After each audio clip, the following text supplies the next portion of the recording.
भारत जिस तरीके से अपनी मिलिट्री ताकत बढ़ाने में लगा हुआ है, भारत जिस तरीके से अपने हथियारों के जखीरों को अत्याधुनिक बनाने में और इस मामले में आत्मनिर्भर होने में लगा हुआ है, यह संदेश है देश के दुश्मनों के लिए कि प्रतिशोध इस बार जो शुरू हुआ है वो जारी रहेगा तब तक जब तक इसे इसके मुकम्मल अंजाम तक नहीं पहुंचा लिया जाता। मैं क्यों कह रहा हूं ऐसा, आगे आपको पता चलेगा। मसलन ये खबर देखिए जिससे मैं शुरुआत कर रहा हूं। सेना को मिलेगा नया एयर डिफेंस सिस्टम। नए एयर डिफेंस सिस्टम का नाम QRSAM। ये असल में quick response surface to air missile, इसलिए इसको QRSAM कहा जा रहा है। सेना की वायु रक्षा यूनिट में शामिल किया जाएगा इसे। ये आने के बाद ये quick response surface to air missile, क्या फर्क पड़ेगा ओवरऑल सिनेरियो में? क्या पहले हमारे पास इस तरह का कोई सिस्टम है या असल में पहली बार इस तरह का सिस्टम आने वाला है? इसके अलावा और कौन कौन से सिस्टम होते हैं, ये अगर आपको जानना है तो आइए आपको लिए चलता हूं अपने एक्सपर्ट्स की तरफ। एयर मार्शल PK श्रीवास्तव मेरे साथ यहां स्टूडियो में है और मेजर गौरव आर्य बस किसी भी मिनट यहां स्टूडियो में पहुंचने वाले हैं। सर, ये मैं ठीक कह रहा हूं, ये quick response surface to air missile है? Quick reaction. अच्छा, reaction surface to air missile. हाँ, बेसिकली इसमें होता क्या है कि जो इसके पार्ट्स होते हैं, इस मोबाइल, अच्छा, पहली चीज मोबाइल होता है। ये हमारे ये मतलब मोबाइल, मतलब ये जो ट्रक वाला हिस्सा है ये मूव कर सकता है कहीं भी, ट्रक मूव करता है। ठीक है। इसमें रडार भी होता है, मोबाइल लॉन्चर भी होता है और खास बात इसकी ये है कि वाइल ऑन मूव ये सर्च कर सकता है 150 किलोमीटर। अच्छा, मूवमेंट के दौरान भी सर्च कर सकता है। ओके, और ट्रैक कर सकता है। तो अब ये तो कई तरह के हो गए ना। एक तो ये आपने क्विक रिस्पांस, ये क्विक रिएक्शन वाला बता दिया। हाँ। एक फिर आ गया ये मीडियम रेंज, आकाश, उसके बाद बराक। अच्छा, ये बराक और आकाश ये मीडियम रेंज है। फिर लॉन्ग रेंज में चले जाएं। लॉन्ग रेंज में S-400 जो सब जानते हैं। अच्छा, वो लॉन्ग रेंज आ गया। और फिर beyond visual range air to air हो गया। वो एयर टू एयर हो गया। अच्छा, ये LR तक है, मतलब लॉन्ग रेंज तक है, surface to air. Long range in the sense की बहुत लॉन्ग रेंज सरफेस। तो मतलब ये थोड़ी नॉलेज आपने हमारी भी बढ़ा दी, हमारे दर्शकों की भी बढ़ा दी है।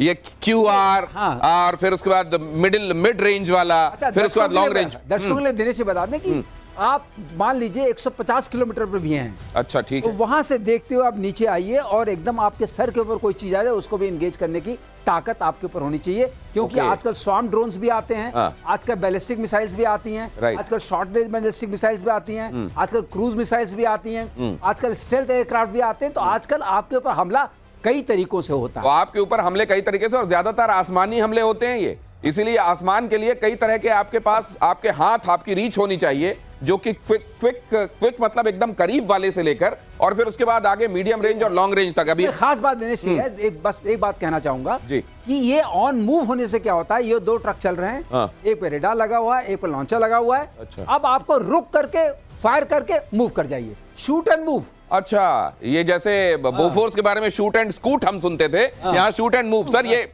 वैसे हमारी मिलिट्री लिटरेसी, कॉन्फ्लिक्ट लिटरेसी भी आप लोग ठीक करते जा रहे हैं, हमारी लिंगो थोड़ी बढ़ती जा रही है। लेकिन ये क्या हिंदुस्तान की आर्मी में कोई नया इजाफा पहले इस तरह का नहीं था क्या? खास बात आप बताइए। Major Gaurav ji sir, please after you. ये स्पेशल एरिया ऑफ एक्सपर्टीज आपका है, लेकिन मैं मेजर गौरव से ये जानना चाहता हूं कि सर, ये क्या पहले यहाँ ये वाला रिक्त स्थान था क्या? नहीं, रिक्त स्थान तो नहीं था, मैं ये नहीं कहूंगा रिक्त स्थान था, लेकिन बात ये है ना, जब आपके खुद की टेक्नोलॉजी होती है, आपने घर पे बनाई है, आपकी टेक्नोलॉजी है, तो आपको फिर किसी से बाहर वाले से बोलना कि बॉस जरा इसका बताना, ये क्या करना है, इसकी मिसाइल खत्म हो गई, अच्छा इसका क्या करना है। जैसे राफेल के बारे में अभी नहीं आ रहा था कि सोर्स कोड नहीं दिया, ये सब बातें चल रही थी सोशल मीडिया पे, मेन स्ट्रीम मीडिया में। तो मैं ये कह रहा था कि ऐसी बात नहीं है। बात यह है कि अब भारत बड़ी तेजी से अपने प्लेटफॉर्म खुद बना रहा है। तो ये जो पूरा इंपोर्ट का कीड़ा था इतने सालों का, कि साहब ये तो आपको इंपोर्ट ही करना पड़ेगा। अब जैसे देखिए, अच्छा, पहले ये जो एक थ्योरी बनाई गई थी कि जब आप खुद घर में बनाते हैं इसको तो लागत बहुत आती है साहब, आपको पूरी फैक्ट्री डालनी पड़ती है, ये सब करना पड़ता है, इंपोर्ट उसके मुकाबले आपको कॉस्ट इफेक्टिव पड़ता है। ये सोच सही थी क्या?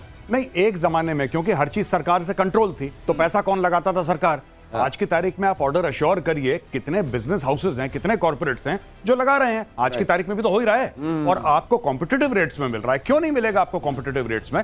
सरकार का काम ही नहीं है हथियार बनाना।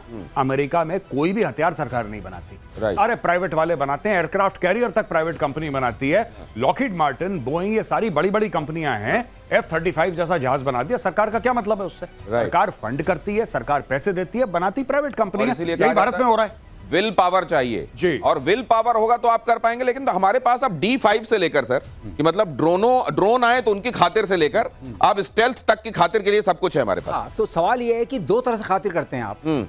एक खातिर आप करते हैं सॉफ्ट किल से, एक खातिर करते हैं आप हार्ड किल, काइनेटिक। उसमें भी दो तरह है। एक खातिर आप करेंगे लेजर बीम से, ठीक है, मार दिया आपने, जो D4 वाली आप बात कर रहे थे। एक खातिर करेंगे मिसाइल जाएगी मारेगी। अब उस खातिर करने में भी तीन बातें हैं। उस खातिर करने में भी एक खातिर करेंगे आप हीट सीकिंग के हिसाब से, इंफ्रारेड आपने देखा, ठीक है। दूसरी आप इमेज के हिसाब से करेंगे, ठीक है। और तीसरी खातिर आप रेडियो जो आपका रेडार सिग्नल जाएगा उससे करेंगे। तो कई तरह से खातिर करने का इंतजाम बना हुआ है। अगर पीके श्रीवास्तव सर एयर मार्शल से आप बात कर रहे हैं तो यहां से और तीन बातें निकल सकती है, लेकिन फिलहाल मैं आपको रोकूंगा। पाकिस्तान को एस जयशंकर की क्लियर वार्निंग। क्या कहा एस जयशंकर ने? उकसाया तो फिर पाकिस्तान के भीतर घुसकर मारेंगे। एस जयशंकर बहुत सॉफ्ट स्पोकन है, बहुत सुएव तरीके से, आप जानते हैं डिप्लोमेट हैं, उनके कहने का अंदाज अलग होता है। लेकिन अब देखिए, अब वो भी कहने लगे हैं पाकिस्तान के लिए, इसलिए पाकिस्तान के लिए बड़ी बड़ी चेतावनी वाली बात है। अगर डॉक्टर एस जयशंकर कह रहे हैं घुस के मारेंगे, तो मतलब यह है कि हमारे डिप्लोमेट्स भी अब उस वाले तरीके में आ गए हैं सर। नहीं, डॉक्टर जयशंकर की मेजर गौरव आर्या बन गए हैं। जी, मुझे ऐसा लगता है कि डॉक्टर जयशंकर या कोई भी अच्छे डिप्लोमेट की यह खासियत है to explain to the people in the language they understand.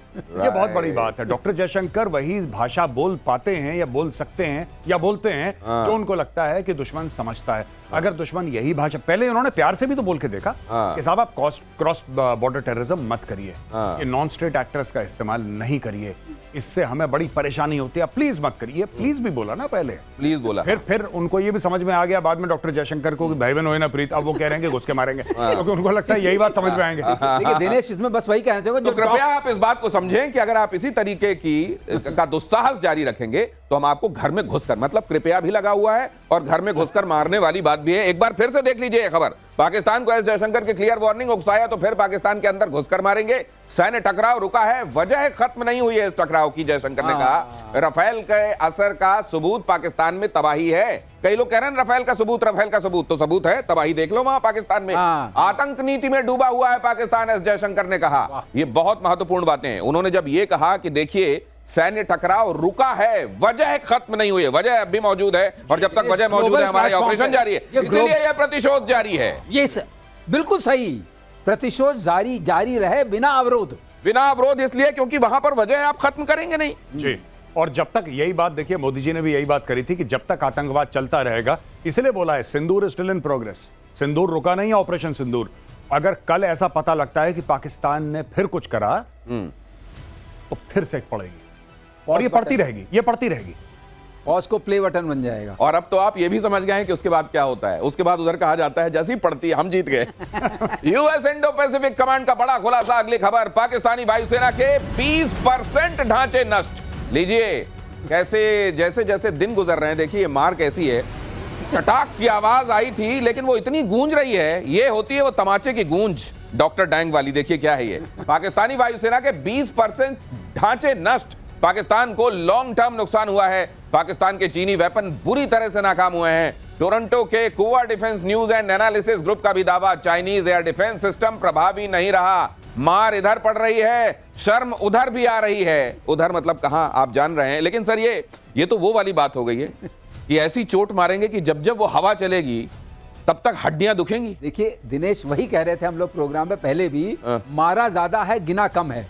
ये वाली जो हालत, अच्छा सर, ये एक नया वो आ गया कि मारेंगे घर में घुसकर और बताएंगे उससे कम कितना मारा है, और तुम खुद बताओगे और दुनिया बताएगी कि कितनी मार पड़ी। धीरे धीरे परतें खुल रही हैं। देखिए मैं आपको एक और बड़ी इंटरेस्टिंग बातें बता दूं। इन्होंने मार दिया, ठीक है, फिर इन्होंने बताया नहीं।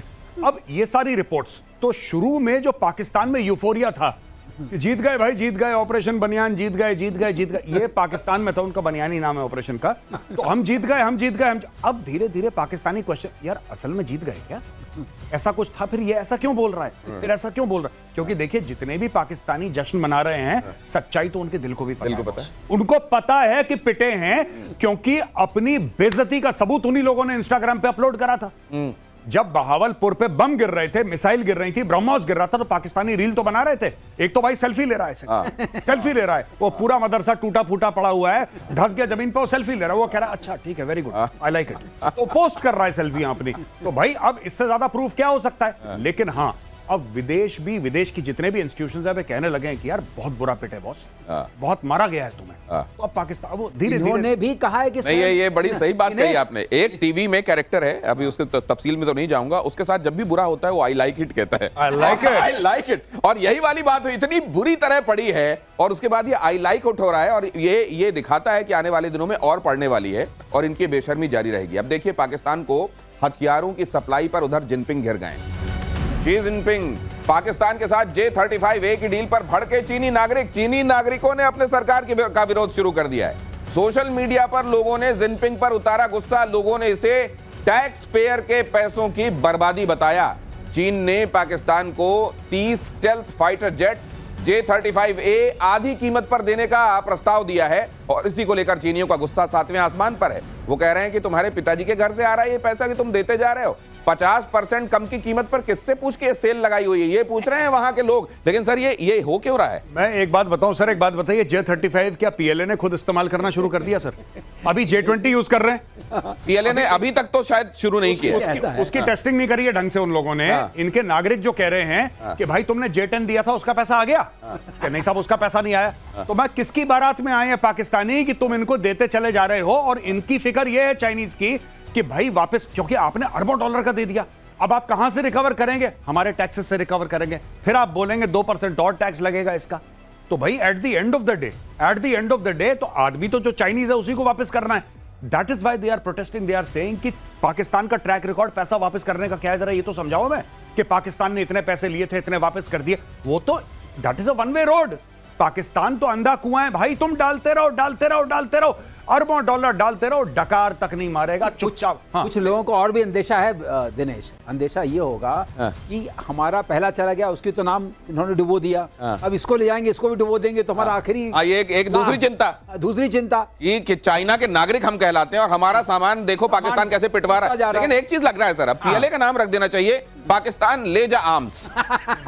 पाकिस्तान लेजा आर्म्स PLA हो जाना चाहिए। और CPC वो वाली अम्मा नहीं होती जो अपने शैतान बच्चे को चुप, हाँ नहीं, CPC का नाम हो जाना, चुप हो जा पाकिस्तान, चुप हो जा। ये जैसे मुंह में बोतल डाल दे तो चुप हो जा पाकिस्तान, जल जा पाकिस्तान ले जा। अच्छा, एक चीज और हो सकती है, पाकिस्तान के लिए अलग से आर्म्स PLA अलग से, वो कहते थे ना एक्सपोर्ट क्वालिटी दिया है, पाकिस्तान के लिए 35A भी अलग से बन रहे होंगे। देखिए, मैं आपको ये इतनी हैरत अंगेज बात है कि आप अगर कहते हैं पाकिस्तान हमारा बहुत अच्छा दोस्त है, बहुत अच्छा मित्र है, तो आप उसको बेहतर चीज, कभी चाइना ने J-20 ऑफर नहीं करा पाकिस्तान को? इसको करना चाहिए था J-20, क्योंकि J-20 खुद इस्तेमाल कर रहा है। J-35 उसने, मैं बता रहा हूं, स्टिकर चिपवाया। ये भारत के सिर के ऊपर जो तैनात है वो तो J-20 ही है ना? जी, जो तिब्बत में J-20 है। J-35 ना चाइनीज एयरफोर्स ने खुद लिया है, PLAF ने ना खुद लिया है, ना इसकी टेस्टिंग करी है। इन्होंने पुराना जहाज लिया, उसको लाल पीला करके स्टिकर चिपवाया, इनको चेप दिया। एक और मैं बताऊं, J-20 की बात बता दूंगा आपको, ये खुल के आया था अभी नहीं, पहले जब J-20 उड़ा रहे थे हमने उनको देखा था, तब जब उनसे बताया गया कि हम तो देख पा रहे हैं किस टाइप का स्टेल्थ है, तो इंडियन एयरफोर्स ने देखा था, तो इन्होंने बोला नहीं ये हम स्टेल्थ हमने ऑन नहीं किया था। तो मतलब ये समझ लीजिए कि ये स्टेल्थ जिसको कहते हैं, राडार में इतना बड़ा दिखता है, वो ये है चाइना का प्रोडक्शन। यूक्रेन पर रूस का फिर से जोरदार प्रहार, ओडेसा और कीव पर ड्रोन और मिसाइल से अटैक। हमले में 2 लोगों की मौत, 13 लोग जख्मी। एक दिन पहले 500 ड्रोन अटैक किए गए थे। ज़ेलेंस्की अपनी कुर्सी बचाए हुए हैं, शायद किसी बंकर में है, वहां से कहीं बीच में संदेश भी आते रहे हैं। लेकिन यहां देख लीजिए, पूरे यूक्रेन को स्मशान में रशिया बदलता चला जा रहा है।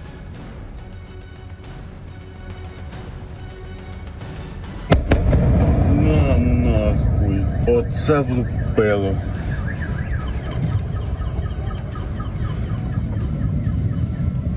ये बीच में जो ग्रीन कपड़े पहन के मिलिट्री उसमें आ जाते हैं ज़ेलेंस्की, इनको देख के वहां वाले लोगों की दिल में कितनी ठंडक पड़ती होगी। वाह, ये हमारा लीडर है जिसकी वजह से हम पीसे जा रहे हैं, कुटे जा रहे हैं, स्मशान बन गया हमारा देश।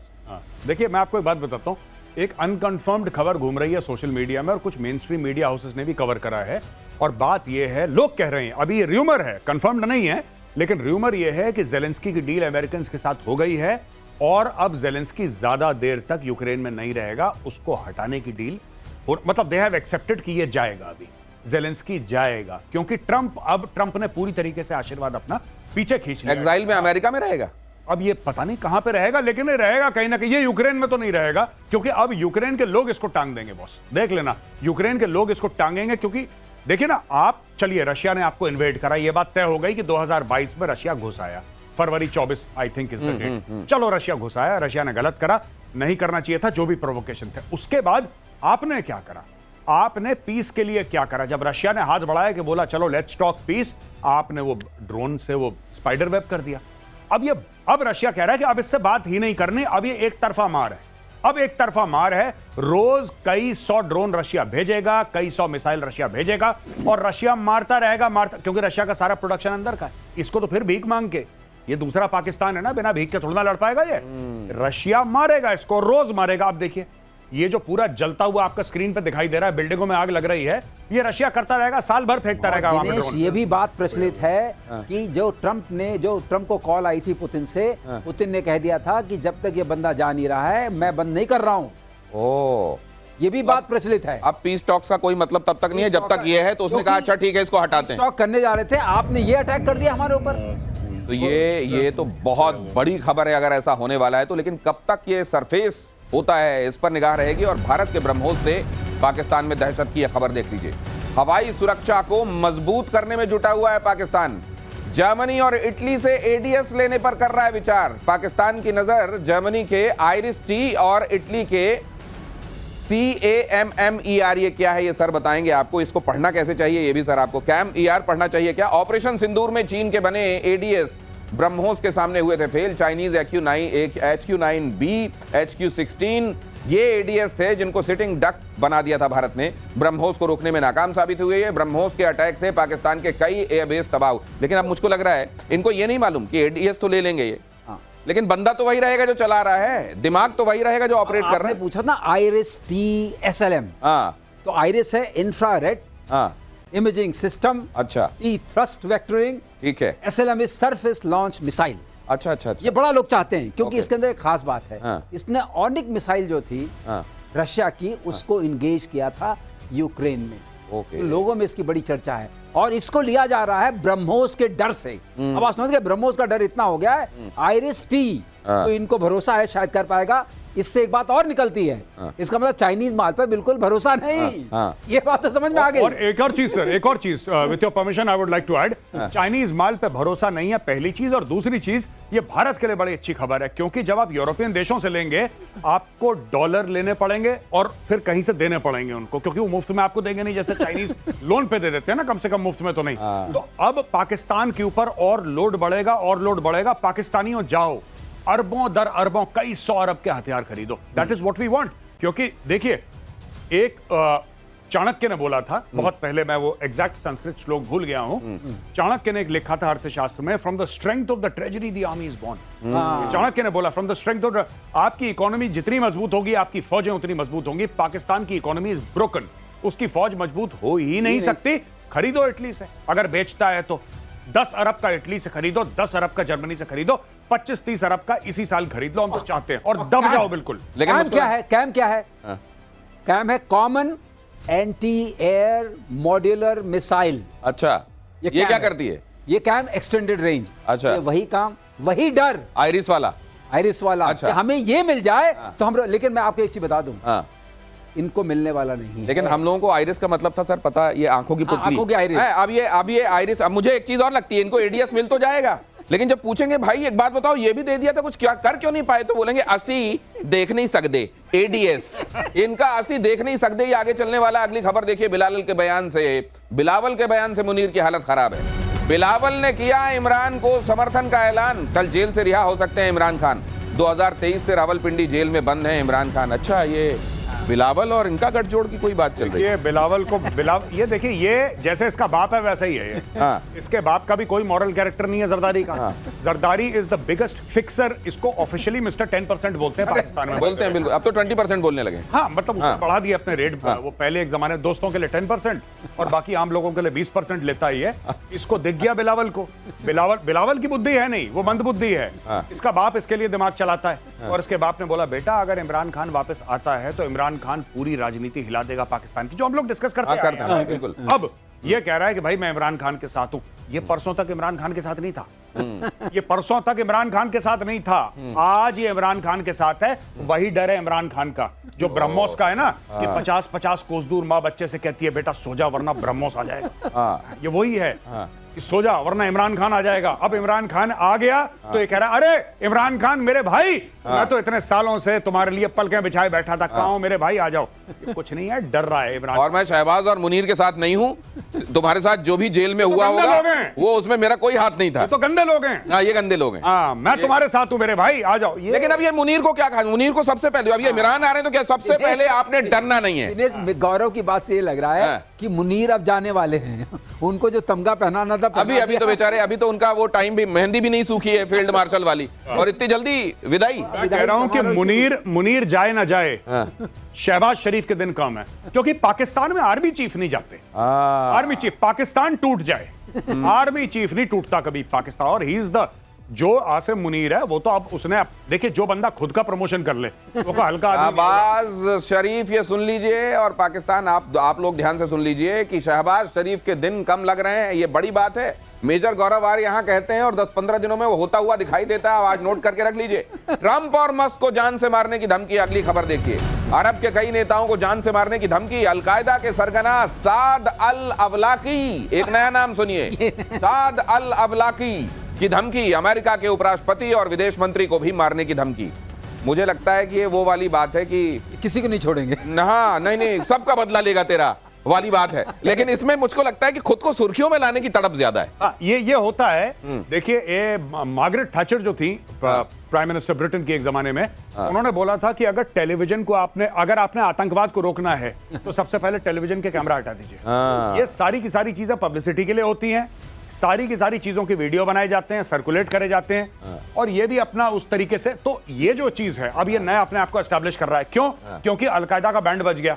अलकायदा में जब से ओसामा को मारा है और अल जवेरी को खत्म, मतलब al Zawahiri has been neutralized effectively, तो अब ये लोग क्या कर रहे हैं? अब ये लोग ये कर रहे हैं कि एक नया लीडर फिर से जन्म लेगा, और उस लीडर को चाहिए पब्लिसिटी। पब्लिसिटी के साथ मैं ट्रंप को मार दूंगा, मैं इसको मार दूंगा, मैं इसको मार दूंगा। जाहिर सी बात है, जब अल कायदा नीचे लिखेगा अपने नाम के और बोलेगा मैं इतने लीडर्स को मार दूंगा, तो दुनिया भर के फिर वो सुर्खियां बनेगा। That is what he is trying. लेकिन ये एक बात ऐड कर दूं, इसके ऊपर 6 मिलियन का वो है।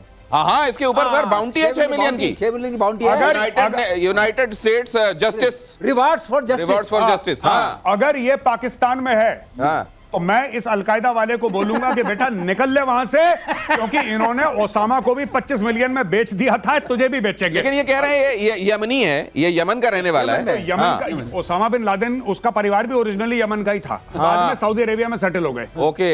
ओसामा बिन लादेन जो सऊदी अरब सिटीजन था, originally he was from Yemen. Okay. उसका बाप दादा यमन के थे। तो अगर एबटाबाद 2 नहीं होना है तो निकल लो जल्दी से, कहा जा रहा है। पाकिस्तान से निकल लो, ये किसी के सगे नहीं है, तुम्हें भी बेच देंगे। ये लिस्ट तुमने लंबी बनाई है, लेकिन कहीं ऐसा ना हो कि लिस्ट से पहले तुम्हारा नाम छप जाए। निकल लो यहां। अगली खबर देखिए। पुतिन के एक्शन से पूरे यूरोप में हड़कंप।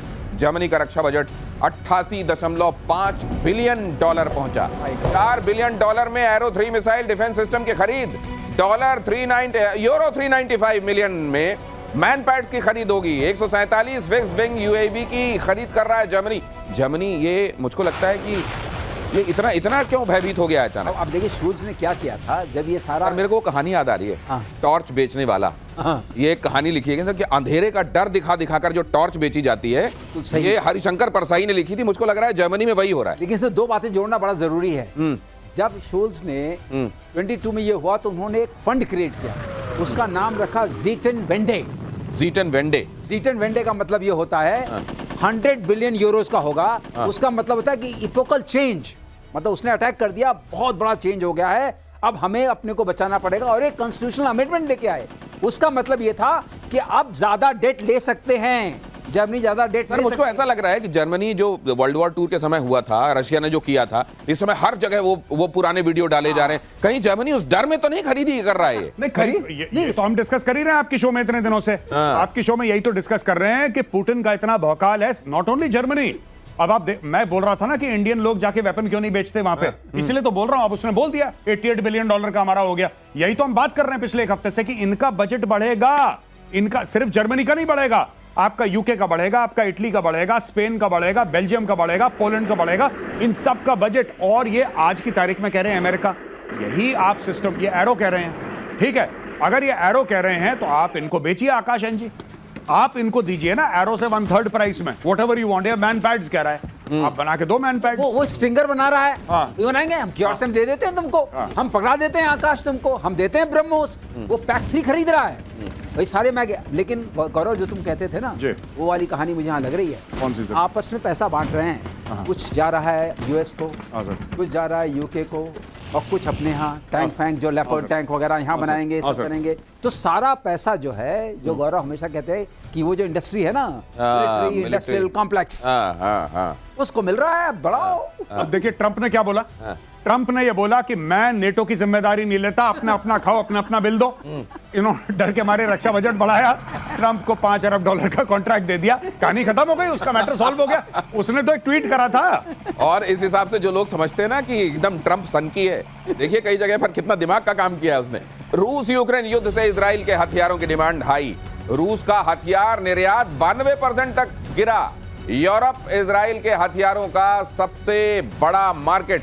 यूरोप में इजराइल के हथियारों का हिस्सा 54%। 2023 में यूरोप में इजरायली हथियारों का हिस्सा 35% था। इजरायली हथियार बड़े जम के बिक रहे हैं, हॉट केक हो गए। नहीं, और they are very effective, very good weapons. और इजराइल बढ़ चढ़ के बेचता है, इजराइल नखरे नहीं करता।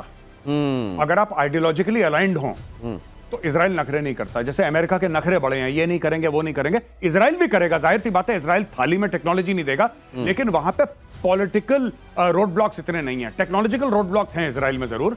अब इजराइल ने हमारी मदद कारगिल में भी करी थी, बाय द वे, कारगिल में भी करी थी, बहुत अच्छी की थी। लेजर गाइडेड बॉम्ब्स जो थे, इजराइल ने बालाकोट में हमारी मदद करी। इजराइल ने तब हमारी मदद करी जब हम इजराइल की नहीं कर रहे थे, बाय द वे, तब भी इजराइल हमारी कर रहा था। जब हमने इजराइल को रिकॉग्नाइज नहीं करा था एज अ स्टेट, तब भी इजराइल हमारी मदद कर रहा था। तो Israel is a trusted partner, और इजराइल दुनिया भर में, मैं बता रहा हूं, और बिकेगा इनका माल। अभी इजरायली इसका और बिकेगा। जो कहते रहे ना, इसमें हमारे लिए एक सबक है। इसका माल जब बिक रहा है, क्योंकि उधर बजट बहुत बढ़ गया है यूरोप में, हमारा माल भी बिकेगा ना, तो थोड़ी कोशिश तो करनी चाहिए। अब हमें कोशिश करनी चाहिए, अपना माल बना रहे हैं वहां बेचें, और वो बहुत बढ़िया चीज होगी। अगर यूरोप में बिकेगा, आप समझिए आपका सितारा और ऊपर जाएगा। अगली खबर देखिए इसी बात पर। पाकिस्तान में गधों के दाम बेहिसाब बढ़े। एक गधे की कीमत 2 लाख रुपए तक हुई। ये तो बड़ी खुशखबरी है पाकिस्तान के लिए। पहले 30,000 में मिलता था एक गधा, 30,000 वाले गधे की कीमत सीधे 2 लाख। चीन सप्लाई होने की वजह से बढ़ गए हैं दाम। हालांकि कहते हैं पहले जो खेप भेजी थी चाइना ने, वो पैसे दिए नहीं, कहेगी कि तुमने इतना सारा, तो तुम्हारा कर्जा तुमको देना है, हमारा लिख लो, लेकिन वैसे उसमें एडजस्ट कर लेना। पूरी पाकिस्तानी आर्मी ये सोच रही है कि हमारा फ्यूचर कितना उज्जवल है। 30,000 का गधा जब 2 लाख में बिकेगा बॉस, तो आप सोच लिए पाकिस्तानी फौज, दे आर सो एक्साइटेड। अब पाकिस्तान एक ऐसा देश है जिसमें गधे की बिल्कुल कमी नहीं है, एक्सेस है इनके पास गधे, और इतने ज्यादा। मैं तो ये कह रहा हूं, पाकिस्तानियों को एक आइडिया देना चाहता हूं कि अगर ये कराची स्टॉक मार्केट में कोई गधों की कंपनी बनाए, तो सोचो उसके शेयर का क्या रिटर्न होगा। आप सोचिए, क्यों नहीं? मजाक में आइडिया दे दिया आपने, सचमुच। और सीरियस नोट, पाकिस्तानी और कुछ तो करते नहीं है। पाकिस्तानी ये गधा बेच दिया, आतंकवादी बेच दिया। तो अगर आप सोचो कि कोई एक गधा है, जैसे कि पाकिस्तान गधा लिमिटेड, एक कंपनी आपने बनाई, पाकिस्तान डोंकी लिमिटेड, और आपने कराची स्टॉक मार्केट में उसके शेयर बेचने शुरू करे, आप देखिए 30,000 का, ऐसा कौन सा स्टॉक है भाई जो इतना आप बड़ा ग्रो करता है? 30,000 का 2 लाख में, सचमुच 30,000 का। अच्छा, मुझको ये लगता है ये बेचारे अफगानिस्तान, ये क्यों कहा जाता है कि काबुल में भी गधे होते हैं? गधे तो पाकिस्तान में होते हैं, और वो भी 30,000 का 2 लाख वाला होता है। गधे पाकिस्तान में ही होते हैं। चीन ने यह भी कहा है कि पाकिस्तान एक गधा फर्म खोलेगा। ये चीन को दिखाई देने लगा है जिस तरीके से वहां एक्सपोर्ट हो रहा है। वो कह रहा है कि ये गधा फर्म हो, ये आपकी वाली बात है ना, ये पर्चा लीक हो गया है। नहीं, ये बहुत सही कह रहे हैं। ये गधा फर्म खोलेगा पाकिस्तान। मुझे नहीं पता था। हाँ, बट हाँ, स्लॉटर हाउसेस इन्होंने खोले थे बलूचिस्तान में, इतना मुझे पता है। ग्वादर के पास इन्होंने स्लॉटर हाउसेस खोले थे, वो कसाई खाने, और गधा, क्योंकि वो they say that the Chinese love donkey meat, तो उन्होंने इसलिए भेजा था। लेकिन हाँ, ये मैं आई एम रियली सरप्राइज। और चाइनीज ने गलत नहीं बोला, तुम गधे की कंपनियां खोलो, बाकी इन चक्करों में मत पड़ो, गधे पालो सब लोग। और यहाँ पे लोगों ने बोला कि एक आदमी 2 मुर्गी लेकर आएगा, फिर 2 मुर्गी से 4 अंडे निकलेंगे, 4 अंडे से 4 मुर्गियां निकलेंगी, फिर उसकी 6 मुर्गियां होंगी, ये पाकिस्तान में बिजनेस मॉडल उनके नेता पेश कर रहे हैं टेलीविजन पे। ये स्वाभाविक, जो आपका स्वभाव हो उसी का अनुरूप चलिए। तो अगर आपका स्वभाव गधे वाला है तो आप गधा कंपनी खोलिए। मुझको तो वैसे एक चीज लगती है सर, बड़ा मेहनत कश जानवर होता है बेचारा। हाँ, ये बात और है कि वही क्यों ज्यादा होता उसका है रिकॉग्निशन नहीं, वही क्यों ज्यादा होता है, इस पे आपने शायद उनको ये बताने के लिए कि मेहनत करके कुछ कमा लो। हमको देखो मेहनत करके कुछ कमा लो। पाकिस्तानी ये कह रहे हैं कि इंडिया में मिनिस्टर है अश्विनी वैष्णव, वो पता नहीं क्या माइक्रोचिप क्या microchip, what is microchip, nothing. Mister Ashwini Vaishnaw is wasting his time. गधे एक्सपोर्ट करो। देखिए माइक्रोचिप में भी इतना मार्जिन नहीं है। 30,000 का गधा, 30,000 का 2 लाख। सोचो कितना प्रॉफिट है, इतना है चिप में नहीं। अगली खबर इसी बात पर, भारत आर्मेनिया की डील से अजरबैजान परेशान है। पाकिस्तान से JF-17 खरीदने के लिए आगे बढ़ रहा है अजरबैजान। पाकिस्तान से 40 JF-17 खरीदने की डील, 40 पाकिस्तान से JF-17, मतलब वाया चाइना से पाकिस्तान और पाकिस्तान से Azerbaijan.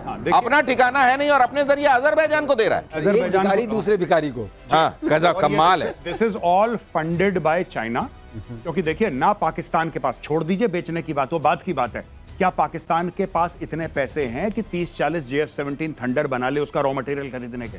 They don't have the money. It is all Chinese money, it is going via Pakistan. तो फिर ये सीधे क्यों नहीं दे रहा है? सीधे दे दे, ये पाकिस्तान के जरिए क्यों भेज रहा है? क्योंकि पाकिस्तान को कंट्रोल करता है चाइना। ऐसे पाकिस्तान को कंट्रोल कैसे करेगा चाइना? इसको सॉफ्ट लोन देके, इसको हार्ड लोन देके, इसको ये करके वो करके, चाइना पाकिस्तान इकोनॉमिक कॉरिडोर, ये तरीका है। उसमें एक और पेंच है। पेंच ये है कि अजरबैजान के पास रशियन इक्विपमेंट होता है, तो चाइना अगर खुद दे देगा तो रशिया के साथ थोड़ा सा मतभेद होगा। वैसे मुझको नहीं लगता कि रशिया और चाइना की बहुत अच्छी पट रही है कोई, इसीलिए टाइम बीइंग जरूर वो उसके खिलाफ नहीं बोल रहा। एक चीज बताएं आपको, रशिया की जरूरत चाइना को बहुत ज्यादा है।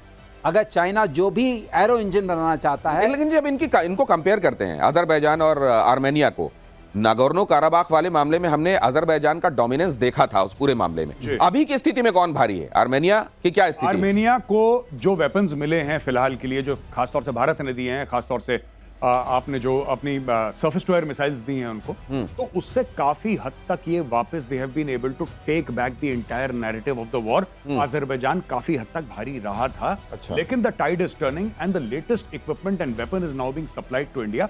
पिनाका दे दिया उनको साहब, पिनाका दे दिया, आकाश दे दिया, और कौन, काफी वेपन सिस्टम। देखिए ऐसा है, उनको लोकेटिंग रडार भी दे दिया। हुआ क्या था उस वक्त, ये जो TB2 आए थे, बेरख्तार जो ड्रोन, यस, वो उस वक्त नए आए थे और उनकी वजह से वहां टैंक्स की बड़ी बर्बादी हुई थी। और इस समय हिलॉक, वो हिलॉक के ऊपर है, वहां पर उनका वो दबदबा था आर्मीनिया का, उसको अजरबैजान ने इनके थ्रू खत्म किया था। लेकिन अब वो दबदबा, तो अगर ये सोचा जा रहा है कि 2020-21 वाला वो मामला अब भी होगा अजरबैजान के डोमिनेंस का आर्मेनिया पर, भूल जाइए। लीजिए पाकिस्तान से जहाज देखते हैं आगे। और इजराइल की एटमी फाइल्स को लेकर ईरान का सनसनीखेज दावा। इजराइल के एटमी प्रोजेक्ट से जुड़े फाइल्स तक पहुंच का दावा। फाइल्स में संवेदनशील दस्तावेज, सीक्रेट जानकारियां हैं, ईरान कह रहा है। इजराइल ने ईरान के दावे पर अब तक कोई, अच्छा ये बताइए कि मान लीजिए इनके हाथ में फाइल लग गई है जी, तो दुनिया को चिल्ला हमको फाइल मिल गई, फाइल मिल गई। अरे वाकई अगर मिली होती तो मेरे को लगता है क्लैंडस्टाइन तरीके से काम हो रहा होता उस पर। ये चिल्लाया इसलिए जा रहा है क्योंकि मुझको लगता है ये वही वाला है। और यूट्यूब में ऑपरेशन देख के कोई डॉक्टर नहीं बनता जी। आपको क्या लग रहा है, ये चिल्लाहट के पीछे मकसद क्या है? मुझे ऐसा लगता है कि it is more to humiliate. इनको कुछ कागज वागज मिल गए होंगे दाएं बाएं। अब इन्होंने बोला कि एटमी दस्तावेज ये वो, और हो सकता है, ऐसी बात नहीं कि मोसाद में कभी लीक्स नहीं हुई या इजराइल में लीक्स नहीं हुई। लीक होती हैं, हर जगह होती हैं, भारत में हो चुकी है, अमेरिका में हो चुकी है, इजराइल में भी हुई है कई बार। लेकिन ये जिस तरीके से कर रहे हैं, ये बेसिकली पब्लिक ह्यूमिलिएशन की पॉलिसी है कि सबके सामने कर दो कि देखो, सिर्फ ऐसा नहीं कि तुमने यहाँ पे हमारे यहाँ बंदे को, किसको मारा था, सिनवार को मारा था, किसको मारा था, तुमने मार दिया, हमारी भी पहुंच तुम्हारे अंदर है और तुम्हारी देखो न्यूक्लियर। इसका एक बैकग्राउंड भी है, इसमें ऐड करना चाहूंगा। 2018 में मोसाद ने क्या किया था, इनके फाइल्स निकाली थी जो इनका मेटल शील्डेड वेयरहाउस में था। 7 घंटे के ऑपरेशन में लेके आए थे। उस जगह का नाम है भूला, शोराबाद करके वो जगह थी, वहां से इन्होंने निकाला था। और वो दिखा रहे हैं कि अगर तुम निकाल सकते हो तो हम भी कर सकते हैं, हम भी कर सकते हैं। लेकिन ये पड़ी पड़ी है। उस वक्त वो ले गए थे 50,000 पेज ले गए थे, 163 सीडीज ले गए थे, जिसमें लिखा था कि ये कैसे बनाने वाले हैं, अपने से कहते हैं ना मिसाइल नहीं बनाएंगे, उसका सारा। लेकिन सवाल ये है कि इस दावे को वो प्रूफ कैसे करेंगे? दावा कर रहे हैं वो, लेकिन क्या इसे सत्यापित कर सकते हैं? जाहिर है ये हेयर एंड से में ही है। आज के लिए प्रतिशोध में इतना ही। दुनिया भर में बहुत कुछ चल रहा है, और यहां तो ऑपरेशन सिंदूर को लेकर हर दिन नया डेवलपमेंट है। प्रतिशोध जारी है। आज के लिए इतना ही। नमस्कार। जय हिंद।